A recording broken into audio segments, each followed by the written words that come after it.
Um, this is in consumer alerts on our website of ours. Yes, sir, it is. Let me do a little research on this, Lee. This is new for me. This is news to me. Let me see what's going on about that. Give me just about a minute or two, Lee. See if I can come back for some information for you, okay? Yeah. Thanks. Thanks.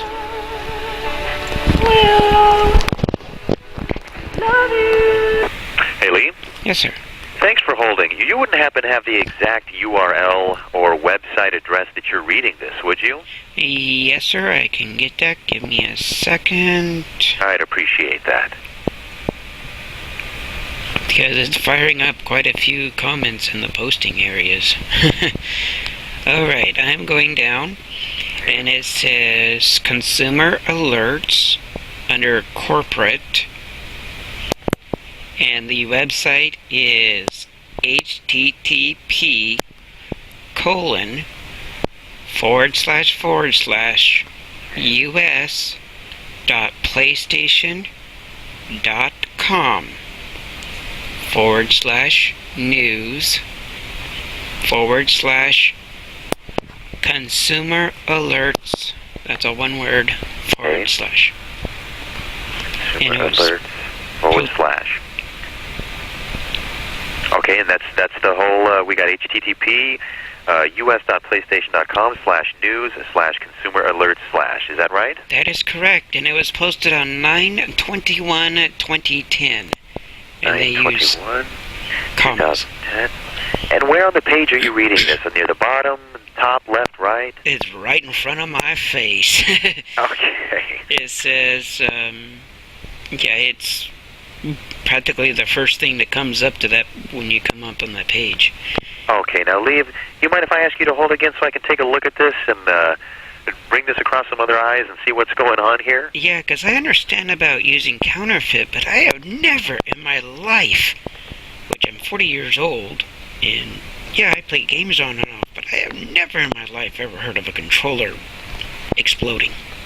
Yeah, neither have I. I mean, I'm thinking the only way that can actually be done is if you put it in the microwave for 6 hours. This is news to me. Let me see what's going on here, Lee, and I'll be right back to you, okay? Yes, sir. Thank you so much for your patience. I really do appreciate it. I went and did a bunch of research this on myself here. Now, what I'm looking at here on this website, yeah, I do see the consumer alert, and it's talking about counterfeit PlayStation 3 wireless controllers, not ours. No, to be honest, I couldn't tell you how one of ours would explode because I've never even heard of it happening. Yeah, I never heard of any controller exploding.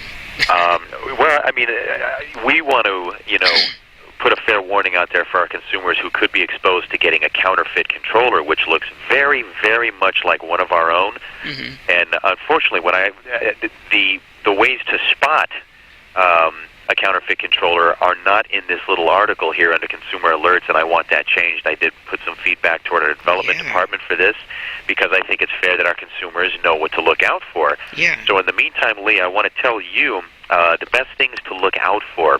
I know that, and I always use Sony products and stuff like that. That's great. I totally support that. I do the same third-party products. Heard of a controller exploding either, but at the same time, because of an unlicensed or counterfeit product, you never know. You know what I mean? And I think that's why we put such a harsh warning, a strong warning on this article, so that our consumers who do read this page, like you have and brought this to my attention today, are aware of the risks that could or could not be involved. Right. You know what I mean? I think more of a descriptive or more better wording of that would be could explode or possibly could burn out your USB port. If Sony wants to put it out there to be more efficient, because a lot of us, we use controllers and never had them blow up, but I have had in instances where I've had a controller for my PC that took out a USB port because it shorted out. Right. I've had that happen, but I have... and there's a lot of people that are starting to go to the forums and are starting to pop this up, like, what are they talking about? And a lot of other people are asking, well, what is it to look out for? I mean, what's Sony doing here?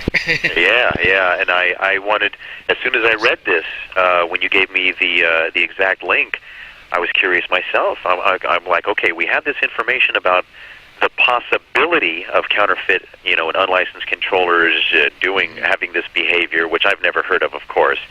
But regardless, there was no information on how to spot a counterfeit. I mean, there's tons of ways you can spot an unlicensed controller. I mean, first of all, if it doesn't have the PlayStation logo on the box or the controller itself, it's made by a third-party company, and we don't recommend it. Right. But when it comes to counterfeit, that's a different story. These things almost look just like our controllers, and these are mostly available overseas, outside U.S., and also some people will sell them on eBay. Yeah. You always want to stick with a reputable retailer like Best Buy or a good electronics store for things like that. Mm-hmm. But I also found out for you, Lee, some of the differences on a counterfeit controller. The little 4 lights on the top of the DualShock 3, the little 1, 2, 3, 4. Yes. Now you see how ours are almost kind of flush with the plastic. Yes. They only jut out just a little bit. Counterfeit ones, apparently these lights jut out noticeably more. Yeah. In addition to that, if you turn the controller over and you see the Sony wireless controller label on the bottom, now we have a little screw hole at the top, but the counterfeit ones can have a screw hole underneath the label, so if you rub your thumb across there and feel a hole, that's another indication that it could be a counterfeit controller. Yeah, that I understand. Yeah, and in a lot of cases, a lot of counterfeit controllers won't even pair with the PS3. Yeah. So they're so similar. That's about the best info I was able to get so far, but I want that added to this website and this page that you were reading. So I've definitely forwarded that feedback and your feedback about, trying to reword the exploding part. Yeah. So. And the other question that I do